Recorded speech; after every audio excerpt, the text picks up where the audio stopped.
Just accept it and move on. You're too weak to fight back anyway.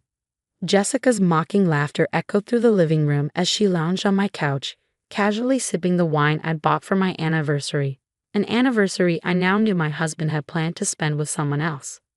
My name is Olivia, and at 35, I never expected to be standing in my own home, listening to my sister-in-law mock me while my husband David announced his plans to start a new life with his 26-year-old girlfriend.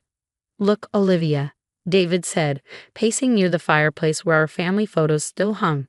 "This doesn't have to be messy. Sarah and I want to keep things simple. No legal registration, no property division. You can stay in the house for now, and everyone wins." I stood there, gripping my coffee mug so tight my knuckles turned white. 6 years of marriage, and this was how it ended, with my husband and his mistress planning their future while my SIL watched the show with barely concealed glee. "She's not even crying," Jessica Stage whispered to David. "Maybe she doesn't care as much as you thought she would, brother." Her smirk grew wider as she examined her perfectly manicured nails. "Or maybe she's finally accepting that she's not enough for you." I took a slow sip of my now cold coffee, my mind racing beneath my calm exterior. David had always been the perfect one in his family's eyes. Successful architect, charming personality, and according to his sister Jessica, far too good for plain, quiet me. What they never realized was that being underestimated had taught me patience, and patience had taught me wisdom. "Well?" David demanded, clearly unsettled by my silence. "Aren't you going to say anything?" I set my mug down carefully on the coffee table. "What would you like me to say, David?"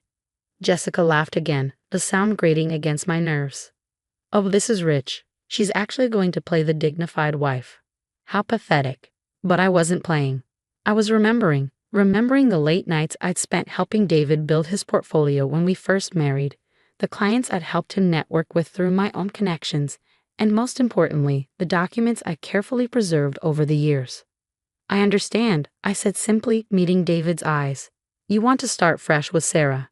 No legal ties, no complications." David's shoulders relaxed visibly. "Exactly.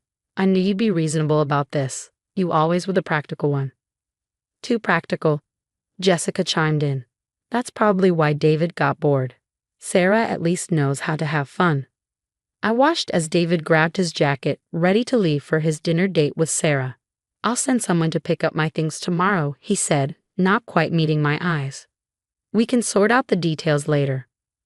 As they walked toward the door, Jessica turned back with one final jab. "You know, Olivia, some women would fight for their marriage. But I guess you're just not that type, are you?" I smiled softly, thinking of the locked drawer in my home office upstairs. "You're right, Jessica. I'm not that type at all."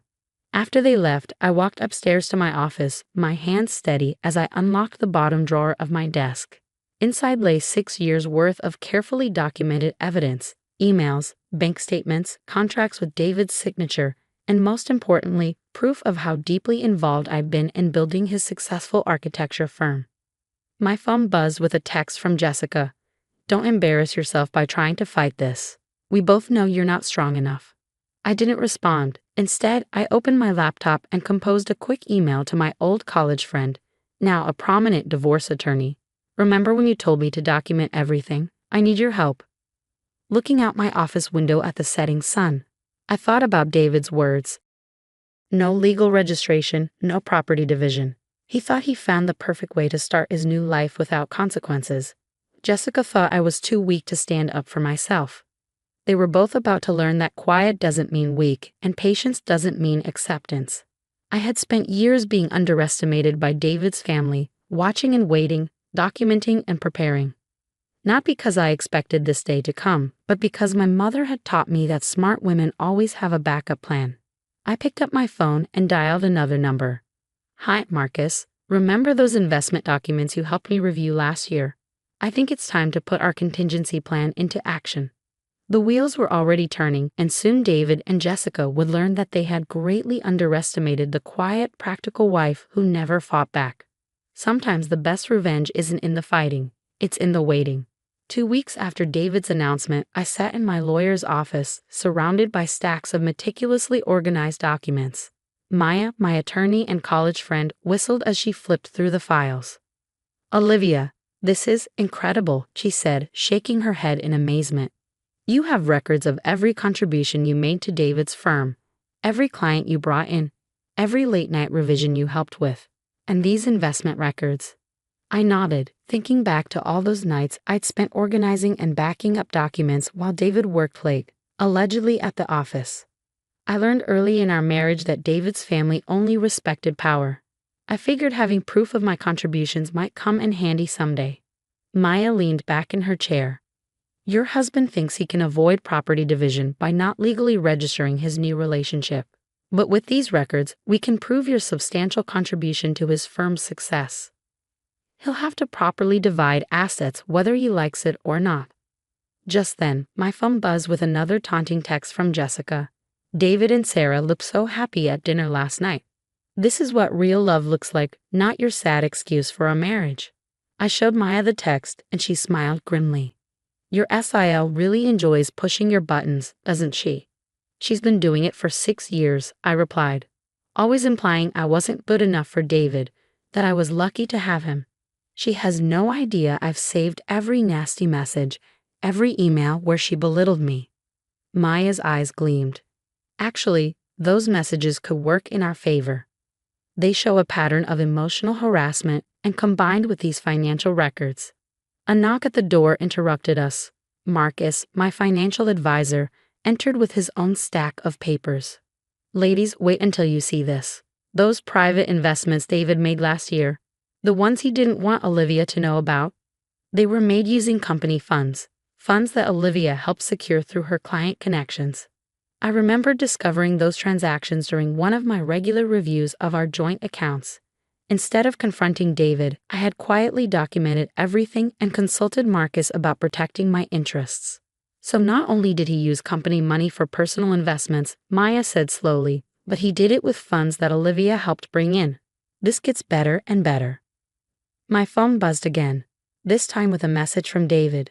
Sarah and I are planning to move into the lake house next month. I trust you'll handle the cleanup before we arrive. The lake house, our weekend getaway that I had found, negotiated, and partially funded with my inheritance. David had conveniently forgotten that part. They want the lake house too, I told Maya, showing her the message. She actually laughed.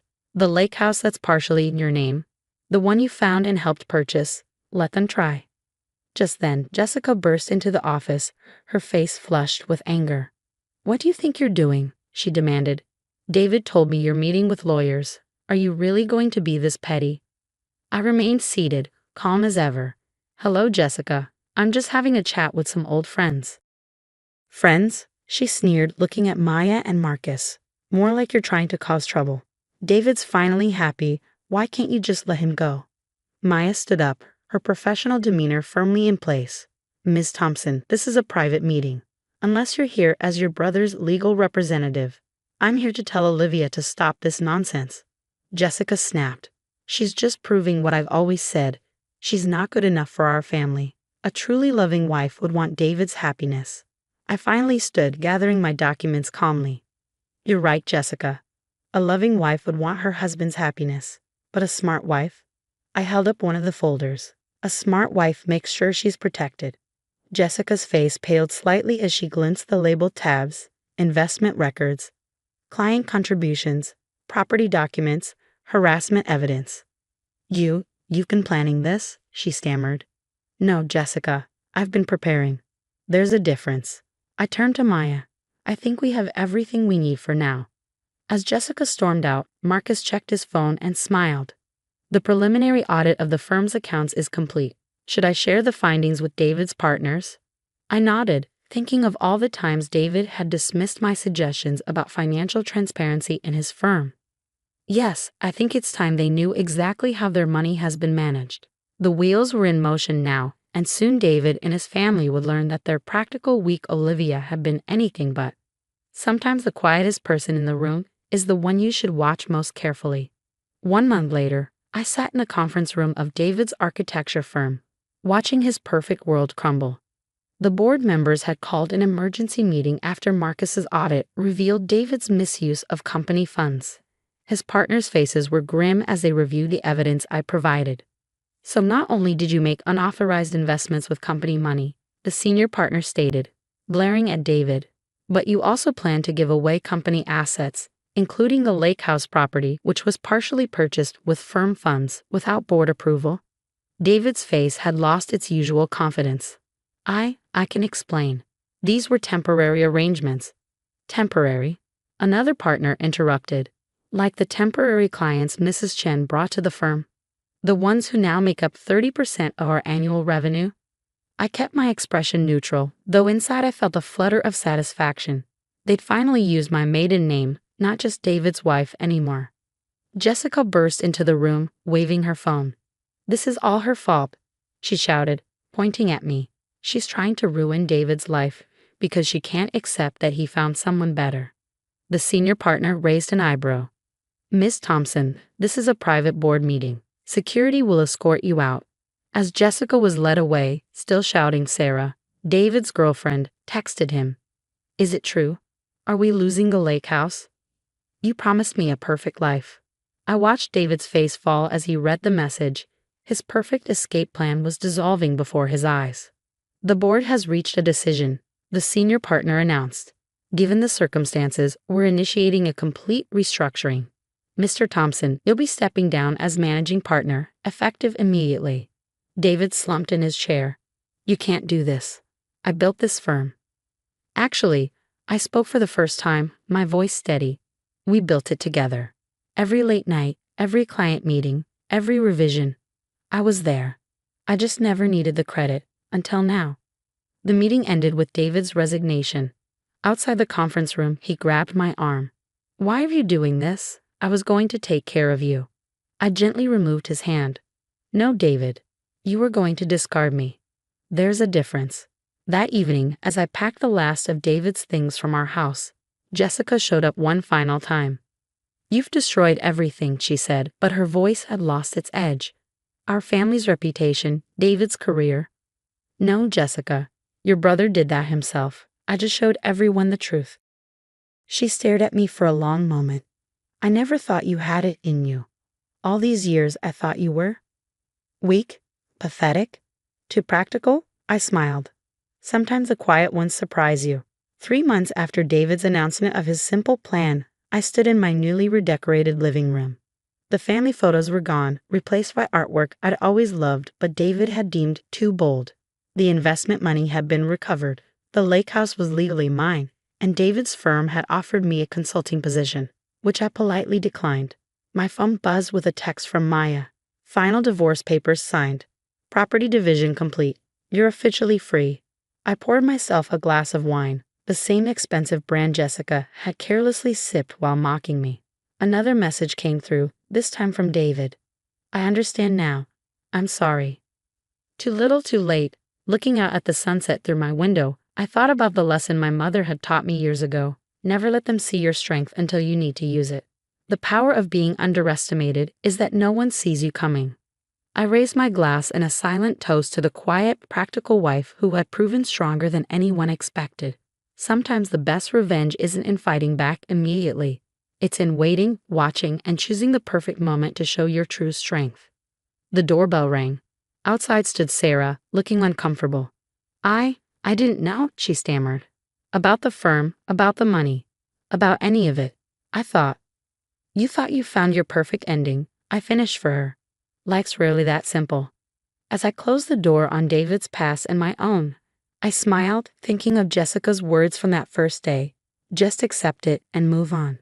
I had accepted it, accepted that I deserved better, and I had moved on, just not in the way they'd expected.